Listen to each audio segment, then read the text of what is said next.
in their homes. That's why they were rescued by this institution. Now, Peter Wamiti Mwangi, the police officer accused of shooting dead a Karatina-based businessman on January 18, will remain in police custody until May 5, when the court will rule on his application for bail and bond terms. Mwangi appeared before High Court Judge Kizito Magare on Wednesday, where he pleaded not guilty to the murder charges. The judge ordered that he be remanded at the Nyeri Maximum Prison and directed the Kenya Prison Services to ensure his safety. Mwangi, a police officer attached to Karatina Police Station, is accused of shooting dead George Gathu on the night of January 18 in an incident that has caused uproar over the conduct of police officers. On 5th of May, PACS will file a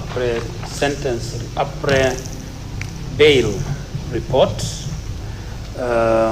within 30 days. Parties to file responses and skeleton submissions on bail. In the meantime, the accused will be remanded in Nyeri Maximum Security Prison.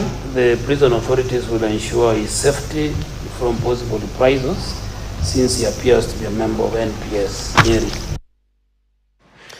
Now, Governor Johnson Sakaja's bold campaign